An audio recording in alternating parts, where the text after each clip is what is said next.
Good morning everyone, আবার একটা নতুন ব্লগ। আর ভিডিওর টাইটেল আর থাম্বনেল দেখে বুঝেই গেছো কোথায় যাচ্ছি। তো এবার আমার সাথে যাচ্ছে আবার ঋত্বিকা,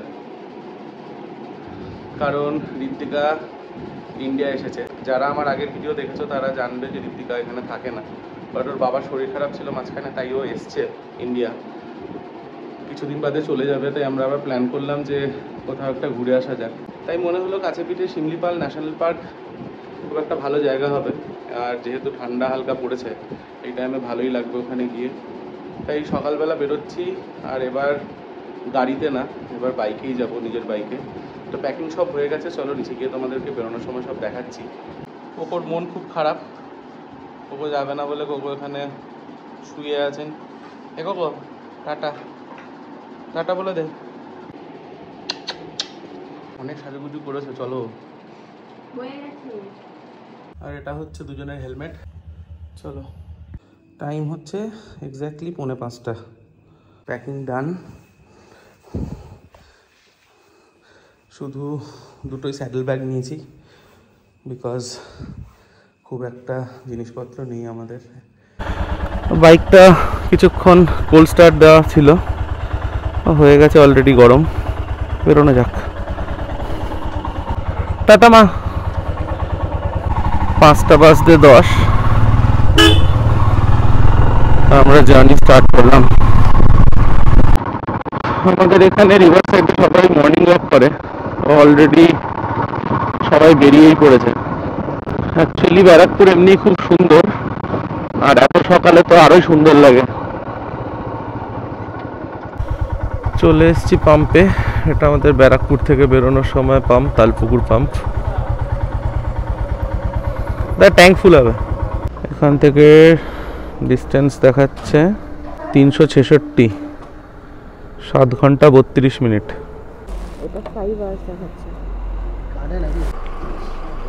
ঠিক আছে, আরো ঢুকবে, হয়ে গেছে, তার ছেড়ে বাদ দিও না।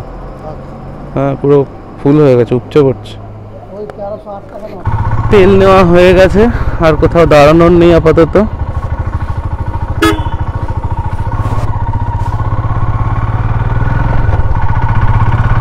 সোদপুর ক্রস করছি, টাইম হচ্ছে 5:20। 5:20 হয়নি এখনো। নিবেদিতা সেতু নিতে পারবো না, বালিবিজ দিয়ে নিতে হবে, বিকজ বাইক, গাড়ি হলে ওটা অ্যালাউ করে। তাই আমরা ডানলপ দিয়ে না গিয়ে ভিতর দিয়ে ঢুকে গেলাম। এটা সোজা দক্ষিণেশ্বরে গিয়ে ওঠে, আর সকালবেলা ফাঁকা থাকবে, এদিকে টাইমটা একটু কম লাগে। আমাদের দুজনের কাছেই ক্যাশ ছিল না, তাই এটিএম দেখতে পেলাম এখানটাতে, ভাবলাম কিছুটা ক্যাশ তুলে রাখি, কাজে দেবে। আর অলরেডি ভোরের আলো ফোটা শুরু হয়ে গেছে। চলে এসেছি দক্ষিণেশ্বর। আমরা এখান থেকে নেবো ডান দিক, ওটা নতুন ব্রিজের রাস্তা, আর আমরা একটা পুরোনো ব্রিজ দিয়ে যাব। জয় মা। চলে এসেছি ডানকুনি, টাইম হচ্ছে 5:45।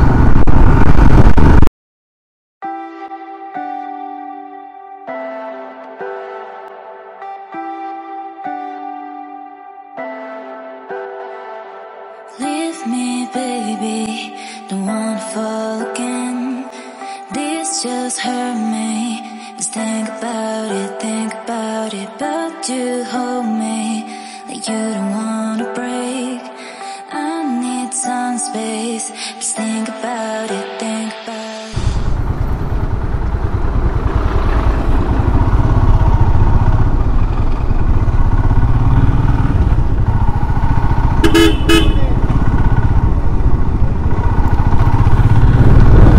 দুলাগড় ক্রস করে গেলাম।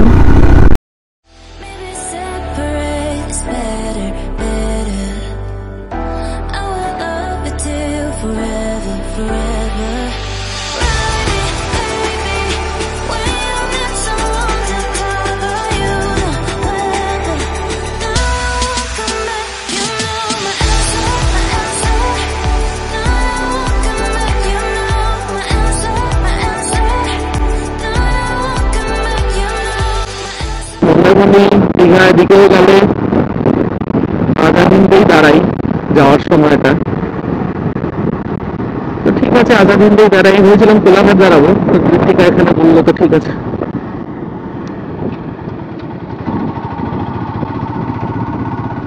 অ্যাকচুয়ালি আজকে শনিবার, আর একটু বাদ থেকে ভিড় হওয়া শুরু হবে।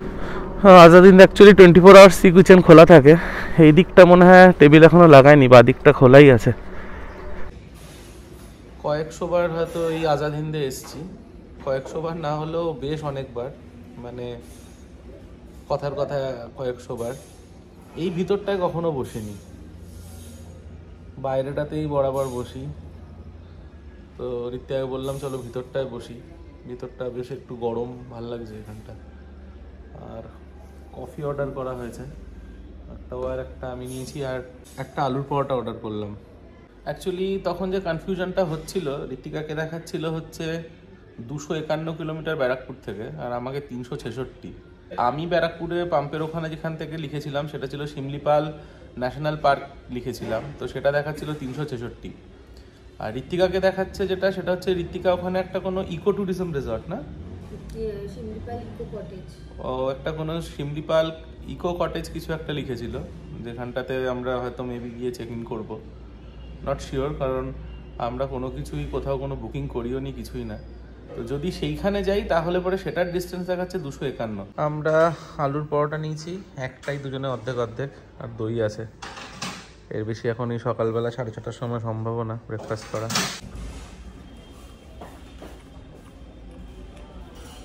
ভালো, যে পরিমাণ দই দিয়েছে দই খেয়েই পেট ভরে যাবে। এখানে আলুর পরোটা হচ্ছে 80 টাকা করে, আর দই হচ্ছে 85 টাকা।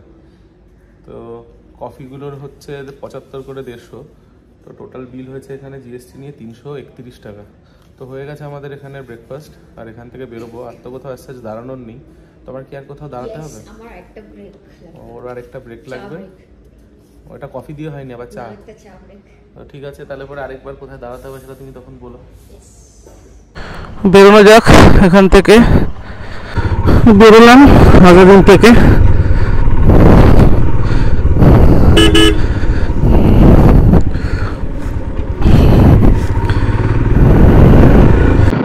এখন অব্দি কভার করেছি 53.7,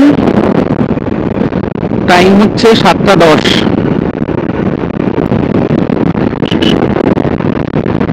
হাইওয়েতে আবার উঠে গেলাম।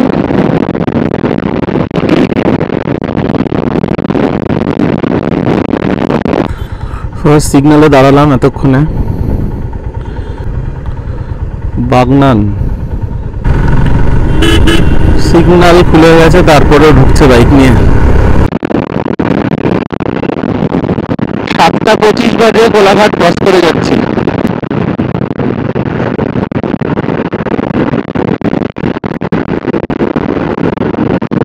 বাবা, এটা কি যাচ্ছে?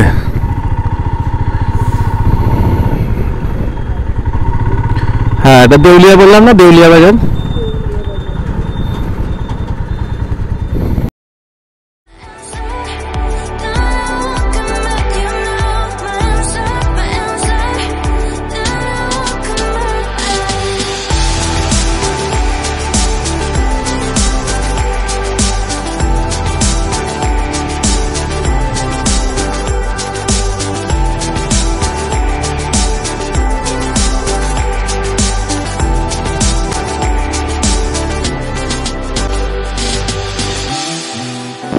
এবার একটা সুন্দর হাইওয়ে ফিল হচ্ছে। এই বর্তমানের অফিস এখানেও আছে। কোলাঘাটের আগে অব্দি অ্যাকচুয়ালি হলদিয়াতে এত ট্রাক আর গাড়ি যায় হলদিয়ার দিকটাতে, ওর জন্য এখানটাতে এত ট্রাফিক থাকে কোলাঘাট অব্দি।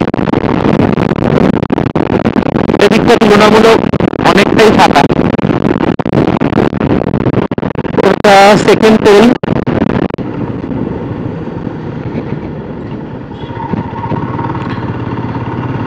আমরা এখন বেবরা ক্রস করলাম। কাঁটাখালি গোপীবল্লভপুর, বাদিকে ইন্ডিকেটর চালিয়ে রেখেছে, কোথায় দাঁড়াবে কে জানে। This just hurt me.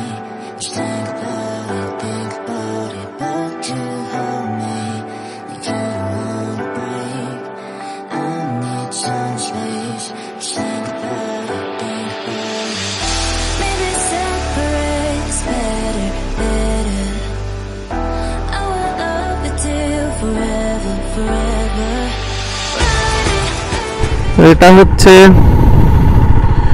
Main চক, এখান থেকে ডান দিকটা মেদিনীপুর যাচ্ছে আর এটাই হচ্ছে খড়গপুরের দিকে ঢুকছে।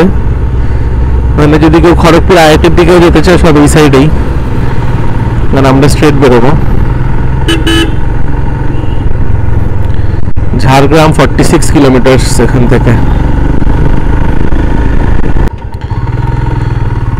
কোনো বড় ফ্যাক্টরি আছে এটা ডান দিকে, রাশমি, আচ্ছা রাশমি সিমেন্ট নাকি। এই স্প্যানটা পুরোটাই ফ্যাক্টরি ভর্তি ওয়ার্কারের জন্য প্রচুর।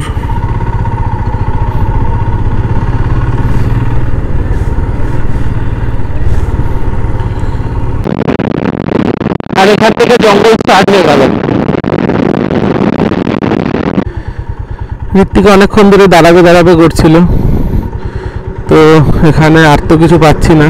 এই একটা চায়ের গুমটি পেয়েছি, এখানে একটু দাঁড়াই। চা হবে? চা হবে? 146.6 কিলোমিটার এখন অবধি এসছি, আর এখন বাজে 8:30। ট্রেন ক্রস করছে। আরেক জায়গায় চা খেতে দাঁড়ানো হয়েছে। কোন জায়গায়? তো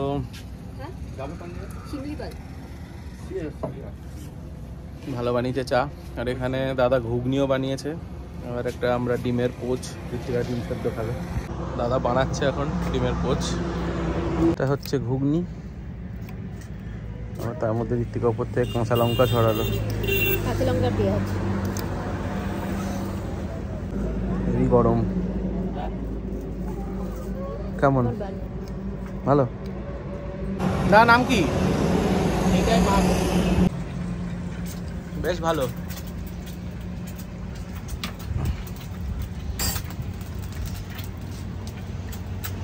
দাদা আমার পোচ বানাচ্ছে। তোমার নাম কি? হ্যাঁ নাম কি বলো? রীতা।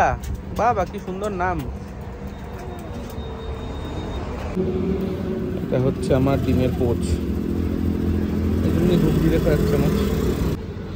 এটা হচ্ছে ঋত্বিকার ডিম, একটু কম সেদ্ধ হয়েছে, হাফ বয়েল।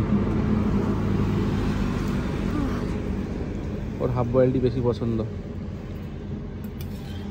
আমরা বাড়ি থেকে বেরিয়েছিলাম 5:10, আর আমাদের আজাদ হিন্দে খাবার খেতে টাইম লেগেছে অ্যারাউন্ড 40 মিনিটের কাছাকাছি। তো সেই হিসাবে দেখলে পরে আমাদের পাক্কা 150 কিলোমিটার আসতে 3 ঘন্টা টাইম লেগেছে, যেটা একদমই ঠিকঠাক। যেখানে আছি এখান থেকে আর 100 কিলোমিটার দেখাচ্ছে, 2 ঘন্টার কাছাকাছি টাইম লাগবে। তো আলটিমেটলি 9টা বাজে এখানে, আর বেরিয়ে পৌঁছোতে 2 ঘন্টা যদি হয় 11টা, একদমই ঠিকঠাক টাইমেই পৌঁছবো। দেখা যাক কতক্ষণ আর রাস্তায় লাগে। এখানে একটা জিনিস দেখলাম, তারাও দেখাচ্ছি তোমাদের। এটাতে একটা পাতকুয়ো আছে, দাদা জল ভরছে, পুরোটাই ন্যাড়া পাতকুয়ো। বলছে 25 ফিট ডিপ, বেশি নাকি জল না। বাট এই বাঁশের বেড়া না থাকলে রাত্রিবেলা যে কেউ গিয়ে ঢুকে যেতে পারে। বলছে তো কোনোদিন কোনো রকম কোনো কিছু ঘটনা ঘটেনি, 70 বছরের পাতকুয়ো, জলটা পুরো নীল। ভাগ্যিস এই বেড়াগুলো দেওয়া আছে, অচেনা লোক হট করে রাত্রিবেলা এখানে ঢুকলে তো ভিতরেই ঢুকে যাবে। টাইম হচ্ছে 9টা, এখান থেকে বেরোচ্ছি। রোদ রীতিমতো উপরে উঠে গেছে, আর এবার জ্যাকেট পরে গরম লাগছে। সামনে আবার একটা টোল,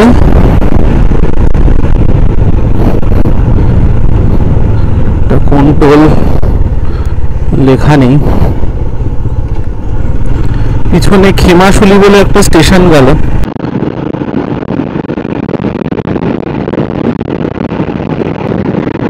এখানটা পুরো ঘন জঙ্গল দু সাইডেই।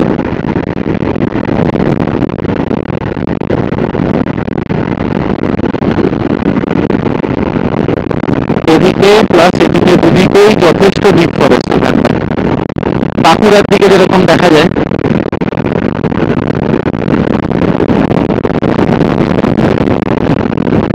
এটা ঝাড়গ্রামের যে রেঞ্জটা সেটাই এটা।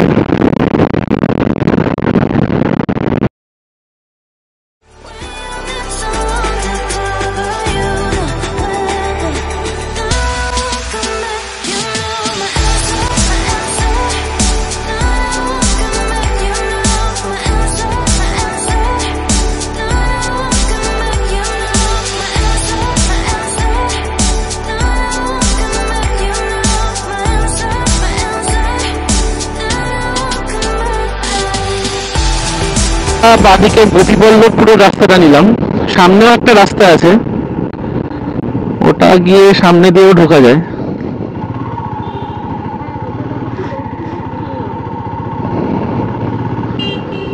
আমরা ন্যাশনাল হাইওয়ে ছেড়ে এবার স্টেট হাইওয়ে নিলাম।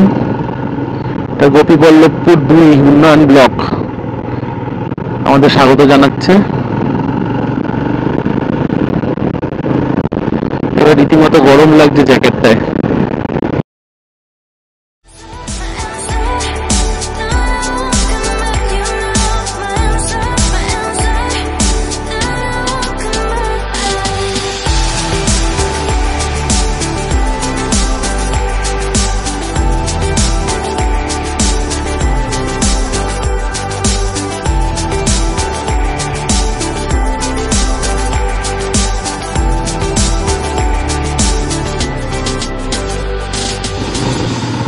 সামনে সুবর্ণরেখা নদী আসছে, এটা পুরো ঝাড়খণ্ড থেকে আসছে, আর সব জায়গাতে এটাই বর্ডার হয়, ঝাড়খণ্ড আর ওয়েস্ট বেঙ্গলের পুরুলিয়ার পরে, তো এটাই সুবর্ণরেখা।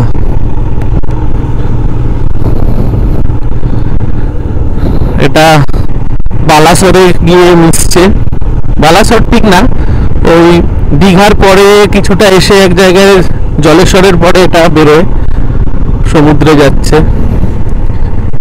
আর এদিকে এটা যথেষ্ট চওড়া, মানে বর্ষাকালে পুরোটাই ভরে যায়।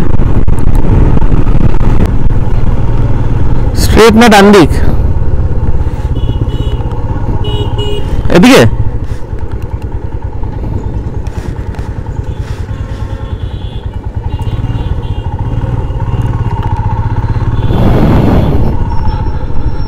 ডান দিকে ছিল, মিস করে গেছিলাম। পিছনে ন্যাভিগেটর থাকার এই হচ্ছে সুবিধা, ও রাস্তা দেখে বলতে থাকে আমায়।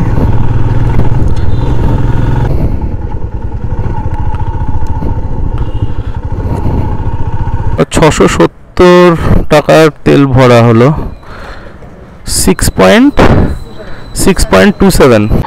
টোটাল 190 কিলোমিটার এখন অব্দি চলেছিল তেল ভরানোর সময়, আর 6.27 তুমি যদি 6 করেই ধরি তাহলে একদম পাক্কা 30 মাইলেজ দিচ্ছে, মানে যেটা একদমই ঠিকঠাক হাইওয়েতে, হিমালয়ানের থেকে বেশি দেয় না। সব চাষ হচ্ছে দু সাইডে, চাষের জমি, কোনো জায়গায় শশা উঠেছে, কোথাও পটল,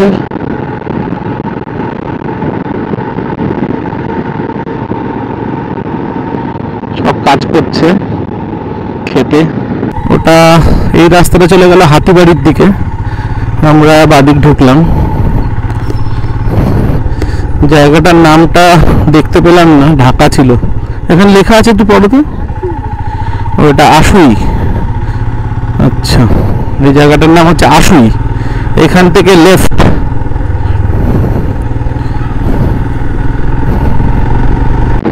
এটা একদমই গ্রামের রাস্তাতে ঢুকে গেছি আমরা, আর এই রাস্তায় 50-60 বেশি চালানো ঠিক হবেই না, মানে গরু চলছে, সবই চলছে রাস্তায়।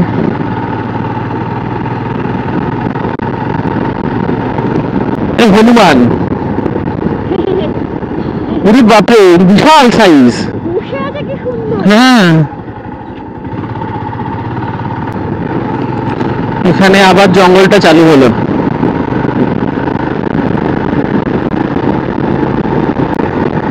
আর এই শালবনের জঙ্গলটার বৈশিষ্ট্য হচ্ছে এটা পুরো ওয়েস্ট বেঙ্গল থেকে নিয়ে মহারাষ্ট্র অব্দি ঘুরেই সব জায়গা দিয়ে গেছে। প্রত্যেকটা জায়গা দিয়ে একটা করে স্ট্রেচ এরকম করে গেছে। আর যেখানটা দিয়ে যায় সেই জায়গাতে কিচ্ছু অন্য কিছু থাকে না। ইনফ্যাক্ট এটা পুরুলিয়াতে আছে, বাঁকুড়ায় আছে, বীরভূমে কিছুটা জায়গায় আছে। এইভাবে এটা এখান থেকে উড়িষ্যা, উড়িষ্যা থেকে মধ্যপ্রদেশ, ছত্তিশগড়, এরকম করে মহারাষ্ট্র অব্দি গেছে। চলে এসছি, এটা হচ্ছে বর্ডার। এই সাইডটা আমরা এখন উড়িষ্যায় ঢুকলাম। আর পাক্কা 204 কিলোমিটার। এটা হচ্ছে ব্যারাকপুর থেকে, যেখান থেকে ট্রিপ জিরো করেছিলাম সেখান থেকে 204 কিলোমিটার এটা। একটু আগে অব্দি রাস্তাটা ওইদিকে একটু খারাপ ছিল, এখান থেকে আবার রাস্তাটা যথেষ্ট ভালো। ইনফ্যাক্ট ওয়েস্ট বেঙ্গলেরও ওই সাইডটাতে ওই যেখানে তেল ভরলাম তার আগে অব্দি এরকমই রাস্তা ছিল। তারপর থেকে একটু রাস্তাটা খারাপ ছিল, খারাপ না, ভালোই ঠিকঠাকই ছিল। আর লাস্ট একটুখানি প্যাচ অ্যারাউন্ড 6-7 কিলোমিটার, ওটা খুবই ন্যারো ছিল। বাট এখান থেকে আবার রাস্তাটা পুরো চওড়া হয়ে গেল। এখনো বাইকের রেজিস্ট্রেশন গুলো এদিকে যেগুলো দেখা যাচ্ছে সব ওয়েস্ট বেঙ্গলেরই। পুরো শাপলা ফুটে আছে, মনে হয় শাপলার চাষ হয় এখানে।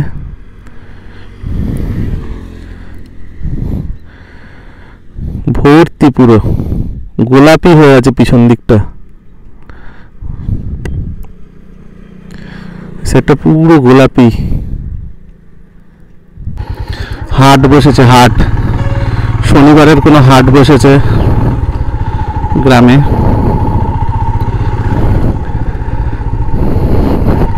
বেশ বড় হাট, এদিকটাতেও আছে। এই হাটগুলোই ওদের হচ্ছে মেন কেনাকাটার জায়গা, উইকলি বসে, কখনো কখনো সপ্তাহের মাঝখানেও থাকে।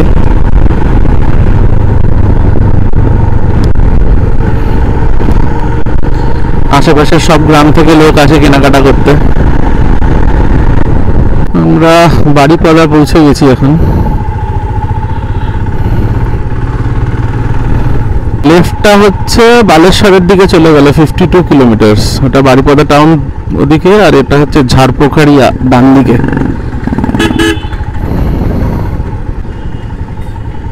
ইনফ্যাক্ট এই ডান দিক দিয়ে গিয়েও ঢোকা যায়, ওই ঝাড়পোখাড়িয়া যে দিকটা দেখাচ্ছিল হচ্ছে পিছন দিক দিয়ে ঢোকা। মেইন যে রাস্তাটা আমাকে ম্যাপে দেখাচ্ছিল সেটা অ্যাকচুয়ালি ওই সাইড দিয়েই ছিল।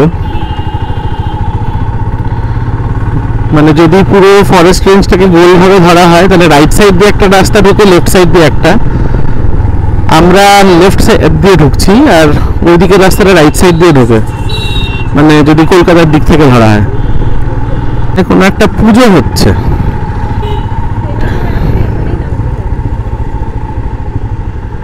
কি পুজো হচ্ছে সেটা তো জানি না, বাট একটা বিশাল প্যান্ডেল হয়ে আছে ডান দিকে।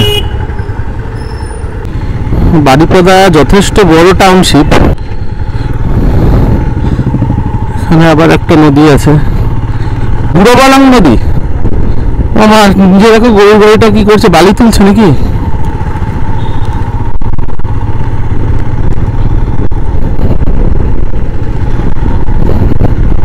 নতুন ব্রিজ হচ্ছে উপর দিয়ে। কি পুজো? আচ্ছা তুমি আগে ডান দিক বাদিক দেখো, পুজো পরে দেখবো। শিওর? আবার বলবে না তো, না এটা না।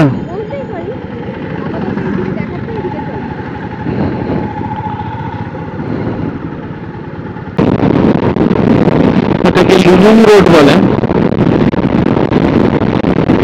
এটা মনে হয় ফরেস্ট এরিয়া ঢোকার এন্ট্রেন্স গেট।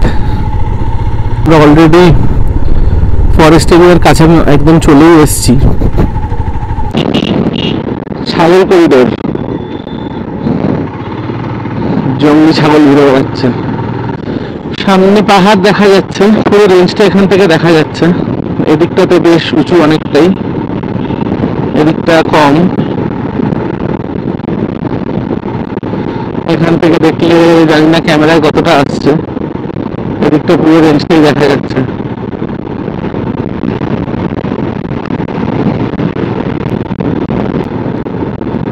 কিছু জায়গায় দেখছিলাম 600 মিটার, প্রায় 2000 ফিটের কাছাকাছি উঁচু।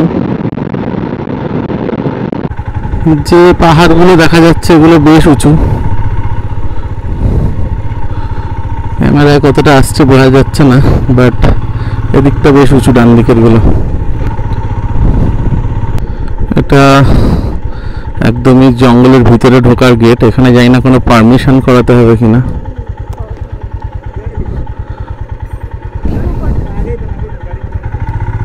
परमिशन कराना होगा क्या?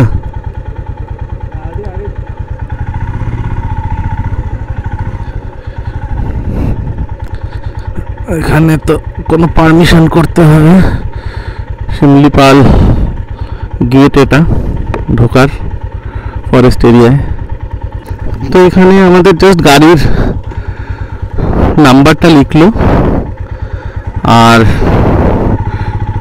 নাম লিখলো, মনে হয় নাম লিখলো না সই করালো শুধু, না জাস্ট গাড়ির নাম্বারটা লিখলো আর সই করলো, মানে সই করলাম, দীপ্তিকা করলো, একজনের করলেই হয়। আর গাড়ির মডেল নাম্বারটা লিখলো আর গাড়ির নাম্বারটা লিখলো।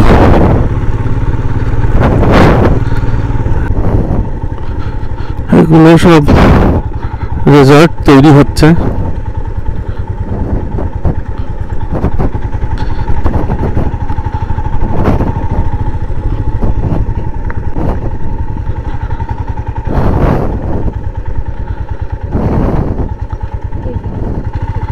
দেখা যাক আমরা এখানে রুম পাই কিনা। শিমলিপাল ইকো কটেজ, बुकिंग तो नहीं बुकिंग नहीं है, वॉकिंग बुकिंग करना है। रूम पूरा फुल है।